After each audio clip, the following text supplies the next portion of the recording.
Donc bonjour à tous, nouvelle vidéo. Donc là on entame le cinquième fils de Cana, donc Caïn dit Cain en latin, le cinquième fils qui est Lémec. Donc comme d'habitude, on va voir dans Bibélé que veut dire Lémec en hébreu occidental, hébreu moderne. On nous dit que ça veut dire puissant ici. Mais ce qui est marrant, c'est que juste en dessous, ils nous disent vient du racine de sens incertain. Donc ils ne sont pas certains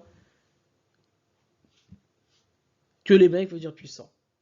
Donc il faut vous poser la question. Ils disent que l'hébreu leur appartient, mais en termes de racines, ils ne sont pas sûrs. Ils ne savent pas vraiment ce que ça veut dire. Donc, ça vous emmène simplement à réfléchir. Donc, la pyramide des niveaux, souvenez-vous, donc le niveau le plus haut, ce que j'appelle le niveau 0, le niveau absolu, c'est le Bouel africain. Le Bouel africain, ça veut dire l'hébreu africain en latin. Okay, c'est-à-dire l'hébreu. Bouela, c'est hébreu. Souvenez-vous, Bouela, Bala, Bella, c'est Abel, parce que Abel veut dire hébreu. Je pense que aucun prêtre vous a dit cela. Abel, c'est hébreu. Donc le terme hébreu commence déjà avec Abel, bien entendu. Hein. Donc voilà.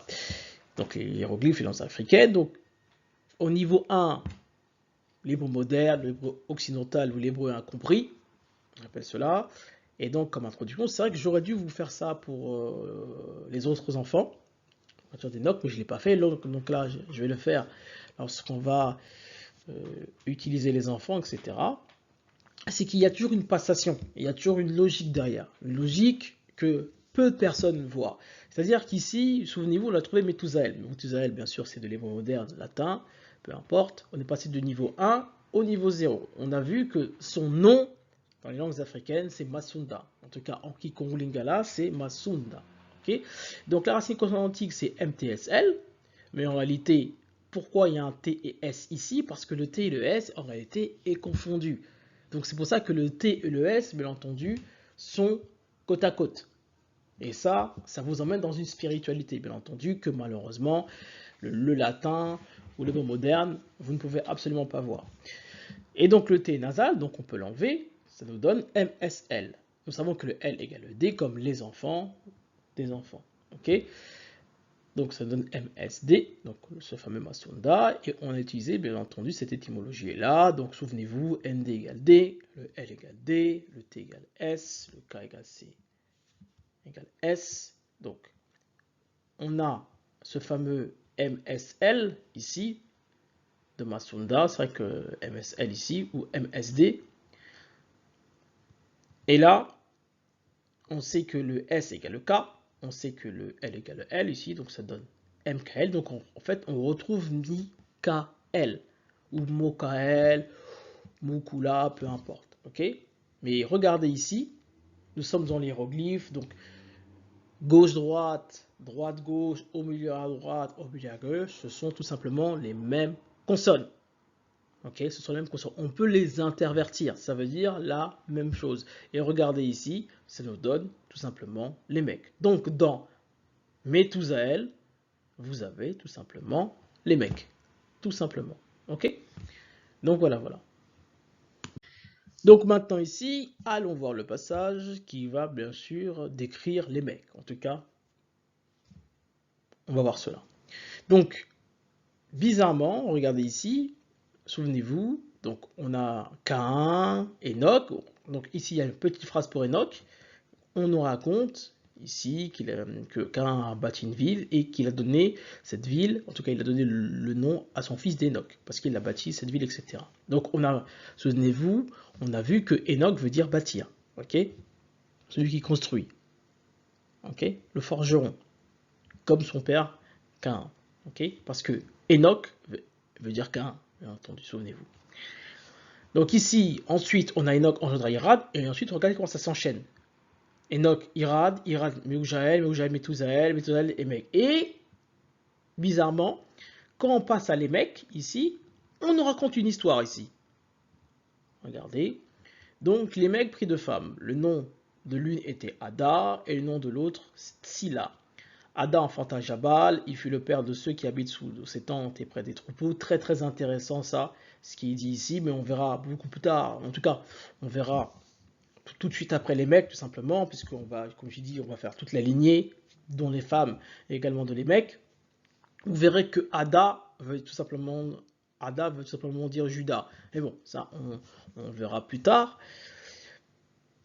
Le nom de son frère était Jubal, il fut le père de tous ceux qui jouent de la harpe et du chalumeau. Tsila de son côté enfanta Tubal-Caïn, donc Tubal-Caïn, qui forgeait tous les instruments d'airain et de fer. La sœur de Tubal-Caïn était Nama. Tout ça, nous allons simplement étudier. Et regardez, on continue.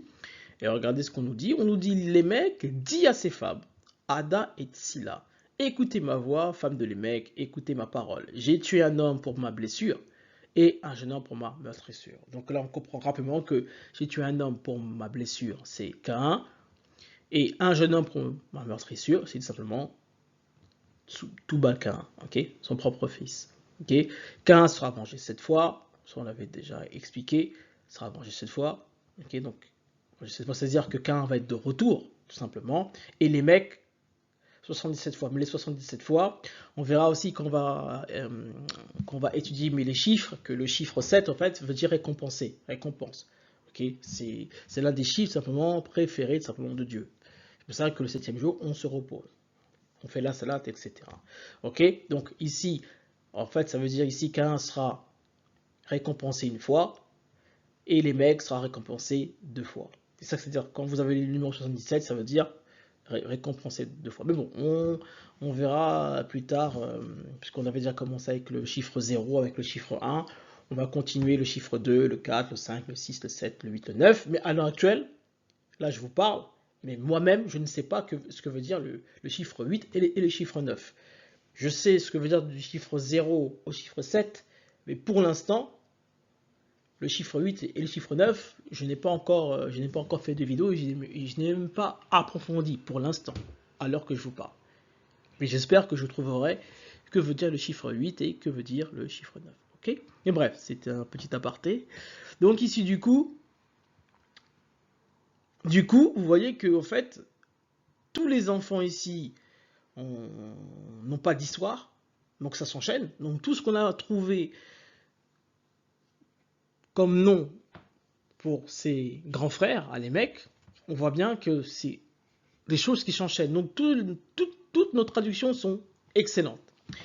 Et là, les mecs, il y a un petit texte, parce que les mecs a fait quelque chose. Donc les mecs est spécial pour Dieu, parce qu'il a une histoire. Ok ? Donc très intéressant. C'est difficile à comprendre ça. Mais je ne sais pas si vous avez déjà lu l'hébreu, on va peut-être vous afficher une petite phrase en hébreu en dessous. Vous allez voir qu'en hébreu, l'hébreu traditionnel, l'hébreu biblique, n'a pas de voyelle. Même aujourd'hui encore, si vous allez en Israël, c'est difficile à comprendre ça. Mais je ne sais pas si vous avez déjà lu l'hébreu, on va peut-être vous afficher une petite phrase en hébreu en dessous. Vous allez voir qu'en hébreu, l'hébreu traditionnel, l'hébreu biblique, n'a pas de voyelle. Même aujourd'hui encore, si vous allez en Israël, vous pouvez prendre un journal et vous verrez que dans le journal, il n'y a que des consonnes. Je vais dire, mais s'il n'y a que des consonnes, on n'est pas capable de lire.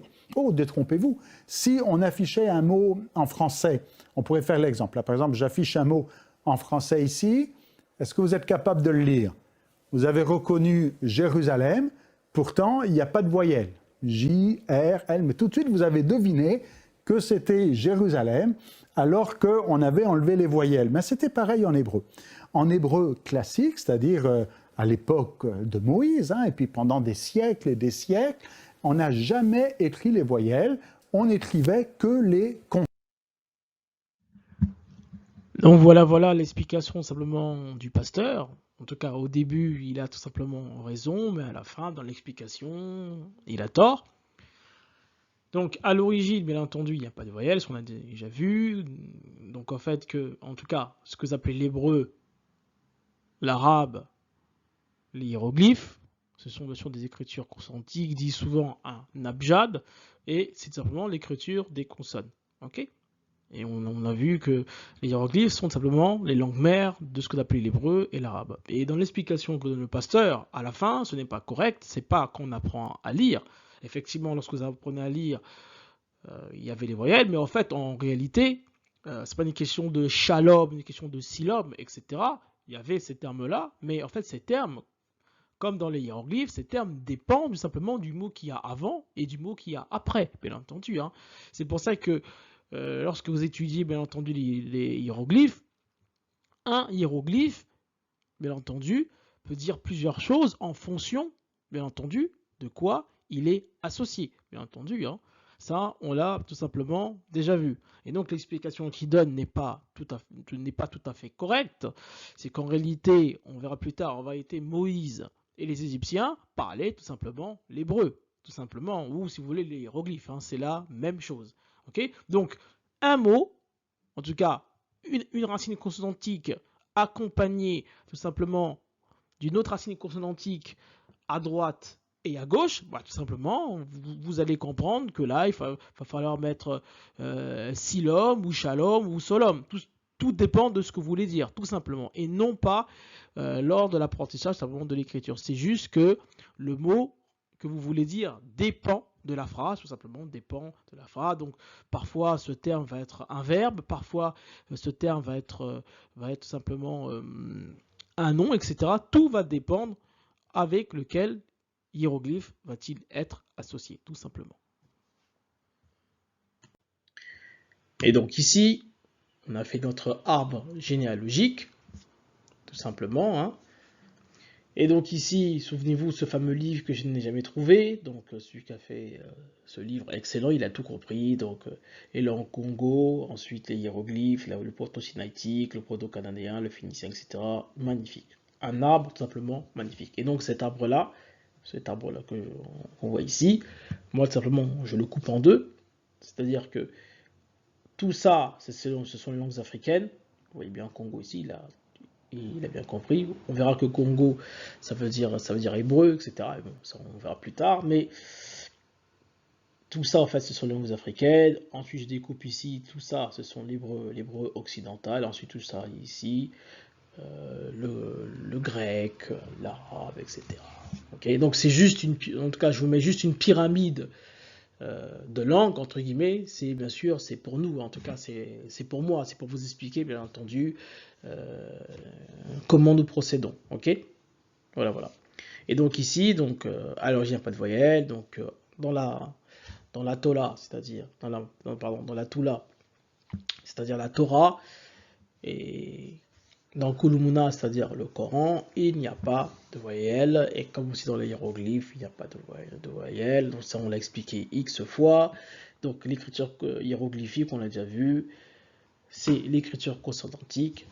Ok, l'écriture consonantique, c'est l'écriture aussi proto-sinaïtique, etc., etc. Ok, donc on vous donne des exemples ici de l'étymologie, ça on l'a vu X fois. Donc regardez nos anciennes vidéos, bien entendu, pour comprendre. De toute façon, l'étymologie, c'est quand même assez simple à comprendre. Ok, donc ici, on vous met un exemple. Donc ici, mat, en hébreu moderne. Donc la racine consonantique, c'est mt. Et regardez, en hébreu moderne, on dit mat, qui veut dire homme. Et bizarrement, dans les langues africaines, en Kikongo, Lingala, on dit tout simplement mutu, racine mutu. Donc demandez-vous, qui a colonisé qui est à l'origine de tout. Donc c'est l'hébreu occidental, l'hébreu incompris, ou simplement le vrai hébreu, c'est-à-dire le Bela, le Bala originel, le Boela originel, les langues africaines, les hiéroglyphes, etc. Okay, donc quand vous dites hébreu, en réalité vous dites langues africaines, vous dites Bala, vous dites Boela, okay, africain. Okay. C'est ça que ça veut dire l'hébreu. Mais bon, vu que c'est un sens caché, vu qu'ils ne veulent pas étudier en Afrique alors que l'histoire est en Afrique, tout simplement, bah, ça donne bien entendu souvent des traductions où il y a pas mal de choses à revoir, même s'ils ont fait un travail excellent. Mais la profondeur, bien entendu, ils ne l'auront pas du tout. Voilà. Et donc, souvenez-vous, les enfants, donc on a vu le premier fils, on a vu Enoch qui nous a donné. Ici en Kikongo, on a vu Konika, Sinika, Sidika, qui veut dire bâtir, construire, dédié par rapport, bien entendu, aux idoles. Irad, on a vu que Irad, en fait, son vrai nom, c'est Lenda, Kenda, etc. Poursuivre, duper, bondir, descendre. On a vu qu'aussi, grâce à Irad, je vous ferai une vidéo simplement sur le terme Ramadan. Et on a vu que Ramadan, ça veut également dire simplement le Jourdain. Jourdain et Ramadan ont la même racine consonantique et ça veut également dire la même chose. Et grâce également à Irad, on a tout simplement découvert où c'est tout simplement le pays de Canaan. Okay. Donc, ensuite, Mukula, Makela, Meujael, qui veut dire frapper, moment, instant, t'acheter, etc. Et ici, Methusael. En langues africaines, en hiéroglyphe, se dit Masunda, Masuna, etc. qui veut dire profond, chasser vite, etc. Ok? Donc voilà, voilà. Et maintenant, on va attaquer simplement les mecs. Et regardez maintenant en bouel africain, dans le dictionnaire africain, avec une facilité déconcertante, juste avec la racine LMK, j'ai même pas fait d'effort avec cette racine, je suis pas allé très très loin, je n'ai pas allé très loin parce qu'on aurait pu aller très loin, bien entendu, mais on n'a pas besoin d'aller très très loin, on essaie de faire des vidéos simples, et regardez maintenant comment c'est magistral. Donc le niveau 1, c'est les mecs, la racine consonantique, c'est les mecs, et regardez maintenant dans les langues africaines comment ça se passe, regardez où on va. L'embika, plier, replier, courber, plier. Qu'est-ce qu'a fait les mecs? Les mecs, on a vu que les mecs, il a tué 2 personnes. Il a tué son fils et il a tué son arrière-grand-père. Et donc regardez, plier, courber, tendre, armer. Vous voyez bien, vous voyez la logique des langues africaines. Donc le LMK explique tout simplement le nom de les mecs. Ici, on a la mica, fixer solidement, adhérer, revertir d'argile, courir vite. Ici, regardez, quand on dit la mica tounou, ça veut dire courir vite, chasser quelqu'un. Qu'est-ce qu'a fait les mecs? Il a bien chassé, tout simplement, son arrière-grand-père Caïn et son fils, tout simplement, Tubal-Caïn. Regardez bien, on n'a même pas fait d'effort. La racine LMK explique tout simplement le nom de les mecs. Et regardez ici, la mouka, se réveiller, être éveillé, c'est-à-dire, comme on a vu, tous les enfants s'enchaînent. Methusael, Meujael, Irad, etc. Et quand on parle de les mecs, c'est comme s'il y avait un réveil. Et regardez comme on nous dit, la mouka, se réveiller, être éveillé, revenir à soi. C'est-à-dire qu'à partir de les mecs s'est réveillé, il fallait faire quelque chose, et il fallait tuer tout simplement Caïn et son fils, tout simplement. Et regardez ici, cela nous prouve. Et également ici, on a aussi la Moussa, réveiller, rendre conscient, etc. Donc à partir des mecs, c'est là qu'on prend conscience qu'il faut tuer Caïn, etc. Regardez son nom, tout simplement. La racine quantique, c'est LMS, vous savez que le S, tout simplement, égale au K. Ok? Et je vous dis un petit clin d'œil, ici, tout simplement, vous avez également le mot de Moïse. Vous avez le nom de Moïse, qu'on verra bien sûr beaucoup plus tard, mais là, vous avez tout simplement son nom. Même aussi le nom Moïse et Ramsès, vous allez voir que c'est la même chose. Là aussi, c'est Ramsès. Vous allez voir que Ramsès et Moïse ont exactement le même nom. On étudiera pourquoi, comment, etc. Ça va être vachement intéressant. Moïse, ça va être du très très lourd avec Ramsès. De toute façon, les deux sont reliés, ils ont le même nom. Ça va être vraiment du très très lourd. Ok, et donc ici, réveiller, faire prendre conscience, voler, dérober, le nom de Moïse tout simplement. Donc les mecs, en réalité, les mecs portent également le nom de Moïse. Ok, ici, vous avez les missa, donner l'ordre de mutiler, d'affaiblir, de torturer. Ce que fait les mecs, tout simplement, l'histoire de les mecs. Donc se fâcher contre, donc on a ici la racine pardon, excusez-moi, oula, j'ai fait trop vite. La racine LMLL, donc regardez, la racine LM, nous savons que le L égale le K. Ok, donc les mots là, se fâcher contre, les moi, donc l'aime, moi, ici s'emporter, se fâcher, s'énerver, être en colère, donc la racine LM, ok, et le K qu'on peut aussi également remplacer souvenez-vous, par un H, donc il peut être également muet, donc on peut remplacer par, s'il est muet, on peut remplacer par une voyelle ou par une demi-consonne, etc. Donc le W peut être aussi remplacé par une voyelle, on l'a déjà vu, W, Y, etc. Donc les mois, ici vous savez bien que le W aussi peut également être, en tout cas le son W peut être également Ça peut donner un U, donc les mois, c'est-à-dire qu'on dit les mois, donc s'emporter, se fâcher, etc. Donc les mouissa, fâché, énervé, mettre en colère, exaspéré. Incroyable, aucun effort on a fait, j'ai fait aucun effort, racine LMK, tout simplement, et c'est magistral. Et ici, regardez, les boucas, allumés, brûlés, éclairés, brillés. Ici, on a obéissant, sauter, bondir, courir vite. Et regardez ici, sauter, bondir, courir vite. Donc, souvenez-vous, pour ceux qui ont regardé les anciennes vidéos, en tout cas, les grands frères de les mecs, il y a toujours cet aspect de courir vite, de fuir, etc. C'est juste pour nous dire qu'en fait, que la lignée, bien entendu, de K1 est maudite, c'est-à-dire que c'est une lignée à chaque fois où on saute l'un après l'autre, à chaque fois on court vite, parce que ça s'enchaîne, etc. Et regardez, ici, ça nous explique toujours qu'on est tout simplement dans la bonne direction. Ici, courir vite, fuir, sauter, bondir, etc.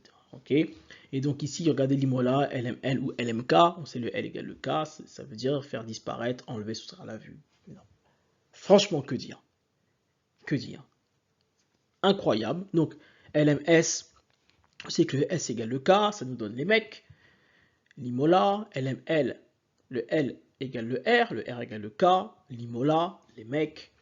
La mouka, les moukas, tout simplement son nom dans la tradition. Aucun effort du tout. Les langues africaines ont parlé d'elles-mêmes. Tout simplement, voilà tout ce que veut dire les mecs. C'est pour ça qu'on nous raconte une histoire sur les mecs, car il est parti tuer, etc. C'était le moment de se réveiller.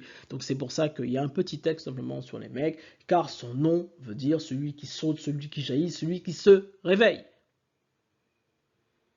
Okay, et on verra lorsqu'il va revenir, lorsqu'il fera Noé, etc. etc. L'idée de Noé, on verra bien sûr beaucoup plus tard. Voilà, voilà. Et donc, regardez, donc aucun effort, une vidéo assez courte, et on a trouvé très facilement le nom de les mecs dans la tradition, c'est tout simplement la mouka, les mecs. Vous voyez bien, c'est là absolument la même chose. Donc, c'est magnifique, notre tableau grandit de jour en jour. Quand je vois ça, je suis vraiment content du travail qu'on a fourni. Donc du coup, on a traduit Adam, on a traduit Ève, on a traduit Caïn, on a traduit Abel, Enoch, Irad, Méhujaël, Methusaël, les mecs, et vous voyez bien que tout est bien africain, tout est bien hiéroglyphique. On retrouve bien les définitions bibliques dans les définitions africaines. Donc, ce n'est pas une théorie, c'est une réalité. Et on va continuer ainsi, comme ça. Vous verrez toutes les vidéos, ça va être comme ça. Bibélé, on verra la Bible, on verra le Coran, on verra les hiéroglyphes.